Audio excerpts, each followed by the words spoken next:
Donald, if you're here, can you turn on the flashlight or any of these meters? Ghost. Did you hear him? Yeah. Said ghost. They're a ghost. I usually do ask them, do you know that you've passed away? Yeah. Because I don't. So St. Ignatius Hospital was built in 1893 by the Sisters of Providence. Mother Joseph built the building. She also built Sacred Heart Medical Center. In about 1968, the nuns decided to sell it because they were going to have to put in sprinkler systems. And then it became a home for developmentally disabled and the mentally insane.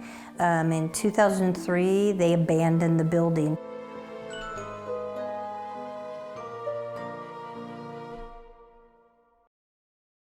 I'm Valoree Gregory. I am the director of the Whitman County Historical Society, and I am also the head tour guide for the ghost hunts. Let's head into the kitchen. Is there anyone else here with you? Did he say they all left? I swear if that other group took them. 8 years ago, we decided to use paranormal tourism as a way to get people to come to Colfax. We used it as a vehicle to get people here, and it worked. So, yeah, we had to use what we could, and ghosts were, sure, it's always been known as being haunted. All the neighbors will say, oh, I see someone standing in the window, and I know you're not there because my car's not here. History. Do you like when we tell the stories? Oh, flashlight. So I didn't have to make up ghosts or anything like that. It's always been known as a haunted facility. Whenever you go into an abandoned building, you sense, okay, people lived life here, and now it's run down, and there's a real powerful sense of hauntedness that you get just from that. One time on the second floor, we saw something crawling down the floor, but it was see-through. My son always says, I can't believe you're known as the ghost lady. That's what they call me. They're like, hey, ghost lady. I'm like, hey, how's it going? But by starting the ghost tours, I see how it changed Colfax. I think in 1 year, we opened up 17 new businesses in downtown Colfax, and it was because of this building. And from the Historical Society side of things, our whole goal was always to have somebody buy it who actually cared, and they definitely care. So, yeah, I'm okay with being the ghost lady.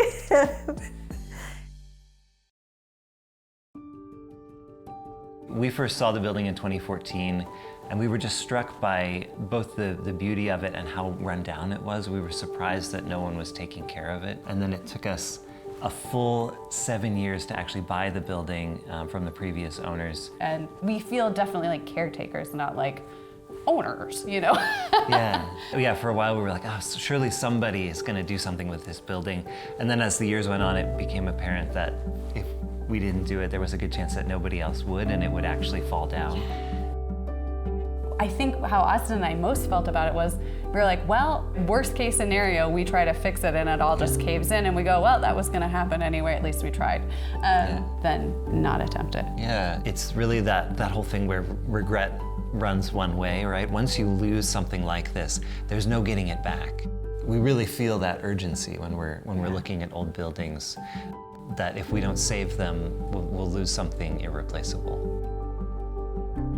I love that they're going to repurpose it and still save the history. I think the outside will still say St. Ignatius, and it'll still say 1893 on it, and they'll still be able to tell the story of what this building was. And I think that's probably the most important thing that we do on our ghost tours, is that it's just not about finding the ghost or seeing something or hearing something. That's fun. But we like to tell the story of the people that lived here. Now, whether those spirits are here or not, I don't know, but it's fun to tell about Mother Joseph. It's fun to tell about Sister Gabriella, and we love to get the story out about the people who built the place and made the place what it was. So there are lots of times in history where people are kind of stymied by how to use a building. Like there's no immediate adaptive reuse that suggests itself. And that could be the case in a building like this. Like Colfax is a smaller town, so there's not a lot of call for one use that uses the whole building. Fortunately, we can put a whole bunch of uses in it and really make it something special. We're working with a design group to figure out, to be like, okay, could we do a coffee shop on the main level, and then how many rooms can we fit on the above floors? And then you have to figure out, well, if you're gonna do X number of floors, like when you wanna do it to code, you're like, well, this thing or that thing. And I think we really want to do something. When it's finished, you still want to feel like you're going back in time a little bit. You don't want it to be like, well, and now everything is sleek and shiny and...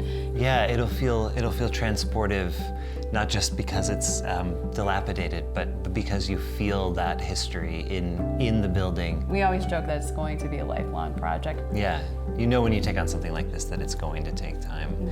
But it's such an exciting vision to imagine being able to come here and stay in the building in a part that's finished, and then go from that on your ghost tour through doors that then take you into the unfinished part of the building. There's something so wonderful about that. I live for that vision. Can't wait to realize that.